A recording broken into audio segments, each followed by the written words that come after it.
भारत और रूस की दोस्ती अब सिर्फ पुराने हथियारों और रक्षा सौदों तक सीमित नहीं रही। दोनों देश रक्षा, सैन्य तकनीक, रेलवे, एविएशन और नई टेक्नोलॉजी जैसे कई क्षेत्रों में अपना सहयोग लगातार बढ़ा रहे हैं। और इसी कड़ी में नई दिल्ली में भारत रूस के बीच सैन्य और सैन्य तकनीकी सहयोग को लेकर एक बड़ी बैठक हुई, जिसमें दोनों देशों ने सेनाओं के बीच सहयोग बढ़ाने और आने वाले समय की योजनाओं पर चर्चा की। 20 और 21 अगस्त को हुई इस बैठक में दोनों पक्षों ने इस साल के लिए बनाए गए संयुक्त एक्शन प्लान की प्रगति की समीक्षा की। साथ ही 2027 के लिए योजनाओं पर चर्चा हुई। सबसे बड़ी बात यह रही कि भारत और रूस ने दोनों देशों की सेनाओं के बीच बातचीत और सहयोग को आगे बढ़ाने के तरीकों पर विचार किया।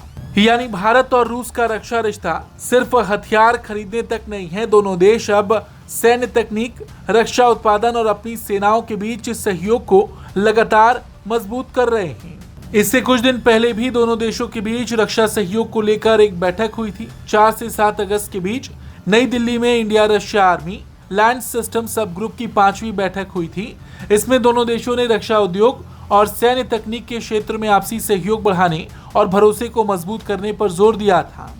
इस रिश्ते की खासियत यही है कि भारत और रूस लंबे समय से एक दूसरे के रक्षा साझेदार रहे हैं। भारतीय सेना और वायुसेना लंबे समय से रूसी हथियारों का इस्तेमाल कर रही है। रूस से जुड़े कई प्लेटफॉर्म और सिस्टम आज भी हमारे यहाँ इस्तेमाल होते हैं। लेकिन अब दोनों देश की कोशिश सिर्फ तैयार हथियार लेने की नहीं, बल्कि तकनीक, उत्पादन और औद्योगिक सहयोग को भी आगे बढ़ाने की है। और देखा भी जाए तो ये कहानी सिर्फ रक्षा तक नहीं रुकती। भारत और रूस के बीच आर्थिक सहयोग का दायरा लगातार बढ़ रहा है। तेल इसका सबसे बड़ा उदाहरण है।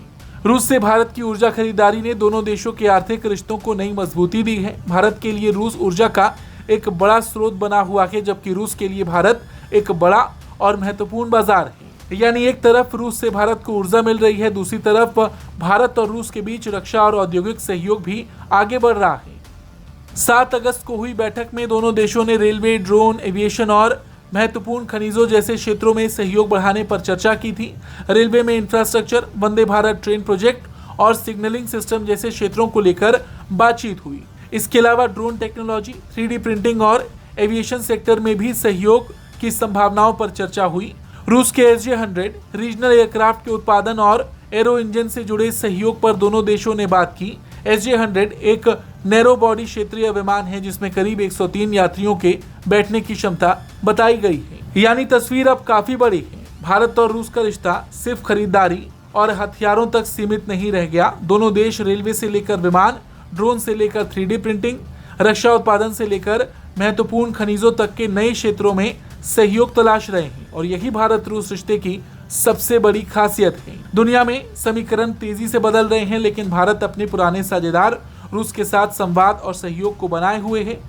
रक्षा में साझेदारी पुरानी है, ऊर्जा में रिश्ता मजबूत है और अब नई टेक्नोलॉजी और मैन्युफैक्चरिंग के जरिए इस रिश्ते को अगली पीढ़ी तक ले जाने की कोशिश हो रही है। 20 और 21 अगस्त को हुई बैठक में भी दोनों पक्षों ने इस साल के लिए बनाए गए संयुक्त एक्शन प्लान की प्रगति की समीक्षा की। इस खबर पर आपका क्या कुछ कहना है, कमेंट करके जरूर बताएं। Bureau report, Bharat.